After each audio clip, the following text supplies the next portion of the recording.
Okay, so good afternoon. So thank you for joining us. So we're really interested in sharing great examples of collaborative teams working together to solve student learning problems, and particularly how data conversations and collaborative conversations around analyzing student work is a part of that. So here we have to our left, Aaron White, to our right, Angie Metters, and two English 9 teachers extraordinaire, right? Of course, you teach other grades, but particularly today, you're looking at some data you've collected in English 9, correct? Yep. So maybe before you show us a kind of a snapshot of kind of a data review process that you go through together, maybe just share with us this question, kind of a more foundational piece. How did you build trust with each other to get to the point that you're comfortable coming in and sharing student work that sometimes goes well, sometimes it doesn't go well? How did you get to the point where you had the trust with each other? And you, let's see, this is your third year working together. So tell us a little bit about that, the trust process. I think part of it just started with understanding that we're both professionals and we're both here because we want the best for our students and we want to see success. And so you just have to think about, well, what's going to give the kids the most success? Well, as professionals, we've got to have honest conversations. Yeah. And sometimes those conversations aren't always easy. Right. But if we keep ourselves in the professional mindset and the mindset that these conversations have to do with the kids and not our personal feelings, Yeah. that we can move past it and really trust each other in the process of what we're talking about. And I think too, there's this, there's sort of this mindset that I know I have when we go into any kind of discussion about our kids or our work that we've done or how the kids have done. And it's almost like you have to stop and put on that cap of humility that says, I am far from perfect. Yeah. And so that when, Angie will say, hey, I really don't think that was the best question you created, and it shows because the kids didn't do so great, I will be completely humble enough to say, hey, I'm completely on board with, let's reevaluate that. You know what, you're right. We were maybe not looking at that as closely as we should have, and because of whatever reason, let's redo it, right? And so I think just being honest, sometimes honesty is always the best policy, but taking it as like, you're not digging at me, neither one of us are trying to look like our kids are the better kids and we're teaching better. It's not that, they're our kids. Right. Yeah. And we love sharing our kids and sharing what's working and not working. It's a very humble attitude too. I mean, kind of to the flip side of that, I'm really early in my teaching career and Erin has a lot more years of experience than me. And sometimes I come in and I'm, don't quite understand maybe where she's going with it, and I just have to be humble in my own admittance of, can you explain that a little more to me?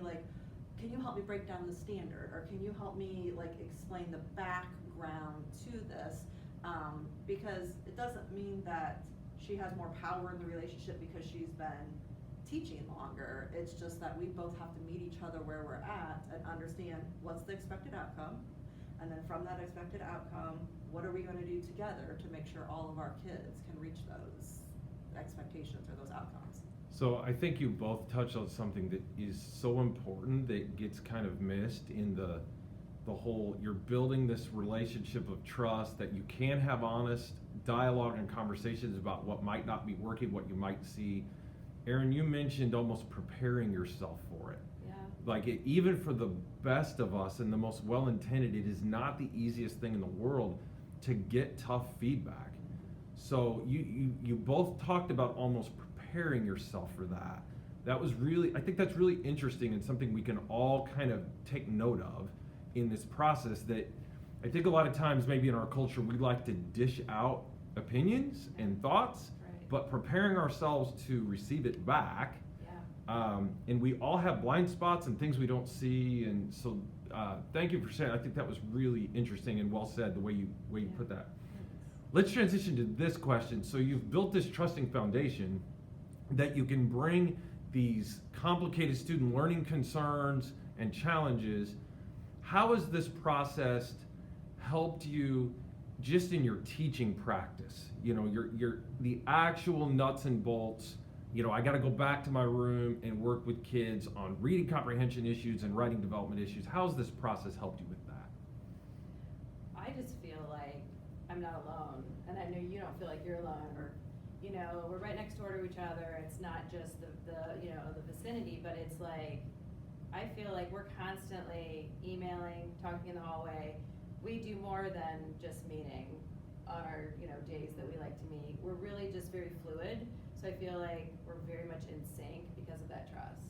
So there's this flow of like energy and ideas, and we're always very much, I'm not saying we have to do everything the same way, not at all, but I'm saying we're very much like in the flow of we're teaching the same things, and it gets exciting because it's helped us, because like maybe there's a day where I'm like, I really am not feeling it with the student group, and then Angie's really great at like finding new stuff and cool stuff, and we're very much open to trying new things. For example, last week you found this great activity. We thought it was a great activity on theme. Yeah. And we were like, let's do this. This is going to be great. And I happen to have English 9 2 periods before you have it.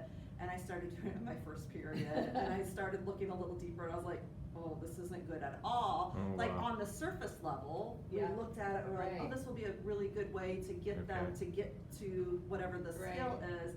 But then when they started doing it and they started asking questions, we realized that where they were going with the material was not where we wanted our students to go with the material. And it was something we found, we thought was, we didn't want to reinvent the wheel. Right. But at that moment, it was a quick, I had to make a turn in the middle of class, and then I came over here after class and said, okay, if you're going to use it, here's some suggestions I could give you. And like there's that trust of like there was no fear of her to come over and go, yeah, that really stung. Like, that didn't go so well, it didn't work. And then I'm like, okay, like let's do something how about we do this instead? Just boom, that would work. That would salvage that little activity that you worked hard to prepare. And so it's just that stuff, that constant honesty. And sorry, you were the guinea pig that day. No, that's okay. That's what it's all about. So that's a really great example that you've shared. It seems like there were two things I heard there. First, that real practical solutions or trying to find practical solutions together to attack particular student learning issues and skills. But I also heard something more, maybe a little deeper about that you're in it with someone else. Like you mentioned, if certain days you're not feeling it, like that idea that there's someone else in the battle with you. And I gather from what you said that it almost is a lift from an emotional support, however you want to word that. So that is awesome. Thank you for sharing that. And then maybe transition to a third question that is a lot more kind of practical, in this way. It can be said that when you attack student learning from this perspective that the PLC process brings, that you're really trying to focus on by student, by skill. One could argue, and probably reasonably, that while that is what kids need, and it can potentially be more labor intensive for an individual teacher versus some of the traditional stuff we used to do. That used to be very efficient, just average a bunch of stuff together, move on, we're done, we taught it. Could you talk about any tips you've picked up, and it's probably something you're still wrestling with, how do we do this in a way that doesn't bury you in terms of your weekend, your evenings? How do you do this by student, by skill? Have you picked up any tips that you like in terms of an efficiency with that? Any thoughts there?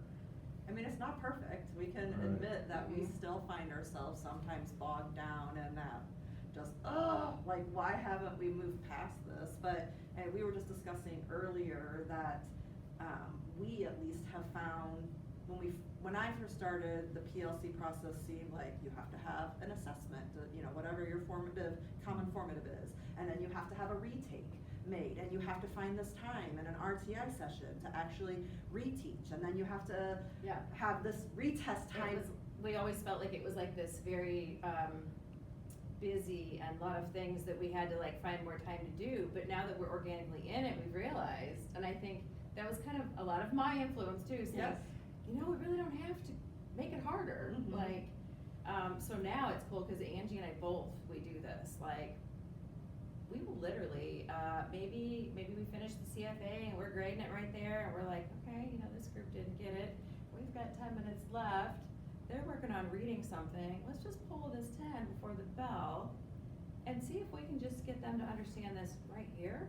And if they can, cool. Then we can save our TI for maybe some enrichment or something more advanced for the other kiddos. So we don't always have to worry about creating a perfect retake. So it might can be just informal at times. Very verbal. It doesn't have to be a regimented in every instance. You can apply the philosophy behind student learning Yes. too.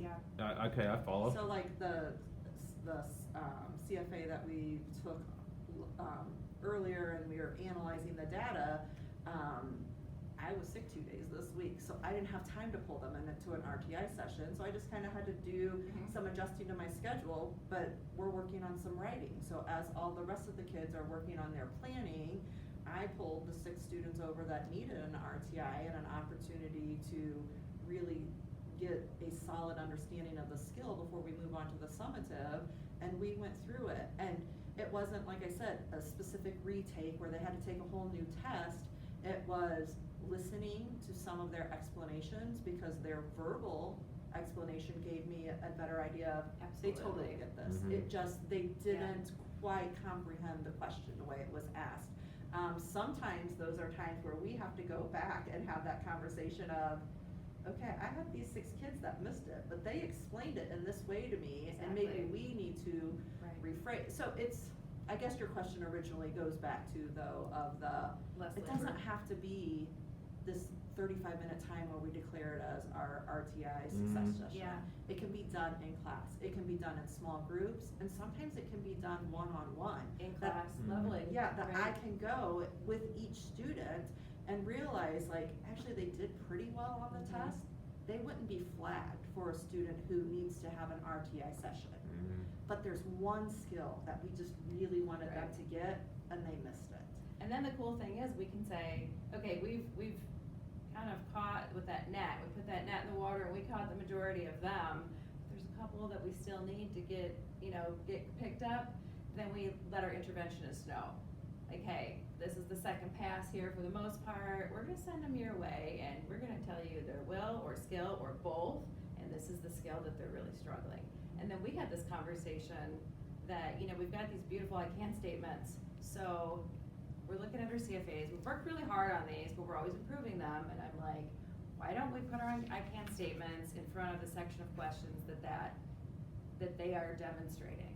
So it makes it really clear that when we start assessing them, we can say, hey, this is the I can statement. Out of that whole standard, or even a group of targets, there's this little area that 80% of our kids are struggling with. So that number doesn't really represent, an A, because they all miss the same one maybe, right? And so the I can statement will make it really clear to us, but to them, so that before they take that CFA, these are the I cans, and it's really clear to both of us. The clarity is undeniable. And so that probably helps you maybe more efficiently identify if there are issues with certain targets. Yep. If you have an I can't statement, that would be a way you could more quickly identify what's going on. Right. Sounds like I'm definitely also hearing here that maybe as teachers get into this work, that they don't have to feel like they have to write this big formative that has this, you gotta sit at home and write it for hours, and it has to feed into a formal session that happens during your school's reteaching time at a later time. I heard you that you do some of that informally as you go. You understand the deeper philosophy that we're trying to accomplish, so you're doing it in real time sometimes, which then saves time on, you're not necessarily like sitting at home and like, it isn't always filling out some protocol sheet where you're trying to sort of sort every kid by the skill. You clearly, by looking at what you have there, you do that at times. Right. So I think that's encouraging to hear as teachers get into this, that as you get used to it, it doesn't always have to be such a formal event. I think that's really interesting. You said something else that's also very important, I think, for any school getting involved in. You talked about your own ownership of some reteaching in the classroom, and we are fortunate enough to have interventionists in our school district, and not everybody that gets into this process has the financial resources as a school system to do that, you're not just leaving sort of that reteaching to an interventionist. You're doing it and owning it yourself. And then at a certain point with the processes that the school has in place, you're also, hey, I need help with this. This kid needs an even deeper dive on this. And you really said that perfectly, because I know in our situation, that has been a struggle for us as a district. When you have interventionists as a resource, sometimes it's kind of like, well, we collected the data, we could send the data to the interventionist, let the interventionist, and well, wait a minute, we also need to deal with it here in the classroom too. Right. So you said that perfectly. That's really great to hear as well. So why don't we do this? So you have some data you've collected. It sounds like over some reading comprehension issues, around some literary themes and et cetera. It doesn't have to be a big formal protocol, but it sounded like, you're getting ready to you've already assessed and gone through the work. So you're coming together after doing that work elsewhere, and you're kind of sharing together. So just kind of go through with each other. You can kind of pretend we're not here and just, hey, here's what I saw, what did you see, and kind of how you go to a process of what are the themes, what are we going to do, and how are we going to respond, that kind of thing. Why don't you go ahead and do that? So symbolism CFA, right? Yes. Right out of the gate, my kids did fabulous. And I'm like, maybe this isn't as rigorous as it needs to be, Right. which led to, I started looking at the ICANN statements and Looking at those specific words that Right. come from, Right. like the analyze, it's not just identifying, it's Yeah. that So it was analyzing like- and explaining. Right, and so I think I don't know, we started looking at that, and your word was perfectly, like, does it say analyze or just identify? And, well, it explains, and then it says how a theme emerges over the course of a work. Well, I'm thinking about that, and I'm looking at this, and I'm like, we don't really see that with this. Right. Or with symbolism. And there was a question, right? Which question was it? The butterfly question. Yes, so, there were several things, we're kind of like. All over, Yes. yes. The one thing that I think we realized from our data with the symbolism is moving forward, we have to add a little more, like you said, rigor to it. Because by the time they get to 10th grade and 11th grade, if we just stay at this level, we're not setting them up for success. So looking at, as we continue to spiral these skills, how can we intensify it so they really they can't just identify it, but they understand why they're identifying it, Engaging how with it it. helps Mhm. in the literary sense. But then, that one question with the butterfly, Yeah. when we looked at it, and 10% of our students got it right. And then we realized, what did we do wrong? Oh, it just wasn't a great question. Like, the way the question was asked, the 3 different responses, Right. all could have been slightly defended Yeah. in different ways, and it told us right away, we've gotta just forget that question. Yeah. Like, we've got hung up on it for 2 years now. Right. It's a poor question. Which is what happened, was we changed it last Yes. year, but somehow the change didn't go as smoothly as it should Yeah. have, so that was funny. But altogether, in our notes, it's, hey, our kids did great, Mhm. they're ready for more, they can handle more. Yeah. And why not add more to it to get them, because, and especially we could look at some of the SAT model questions, like how is symbolism getting tested on SATs, and Yeah. do our questions get them prepared for it? And I Right. think our texts were too short, like, we weren't really giving them a longer couple paragraph text to read and analyze it. And if we start Yeah. looking more at some of those sample questions, we So- might better set the test up. I feel like that's why I pulled this out today and looked at, like, let's just look at this, right? I mean, we have to stop a minute and say, like, was that test, how much of that kind of stuff's gonna be on the SAT? Right. Right, not that that's the end all be all, but it's a big thing. And then what exactly are they doing? And like, they're doing this, they're determining those words and phrases of symbolism, but then they also have to connect the idea over 2 texts, it says. Mhm. 2 texts, not one, like we have. And- So I think it's always keeping us on our toes, like, okay, how can we make this better? That, and then embedding some ICANN statements. It's a little bit rewarding, though. It is. To look at the data and go, Right. well, we taught it really well, Yeah, yeah. or our kids are ready for more. Like, they're at a higher level than we were at last year. Yes, And that's the they're, beauty. we're ready to take the intensity of Up. English 9 up a little bit. Let's Yeah. push it a little bit more. Where can we enrich? Where can we add? Yeah. And something else, not today, but like in the future, very soon, we're excited to look at this writing baseline we took from the kids, and we're sorting them now. And then we're gonna get together and compare that to their 8th grade writing, Oh, yeah. and just say, hey, before we ask them to write an argument, let's have groups that are ready to start. Fantastic. Yeah.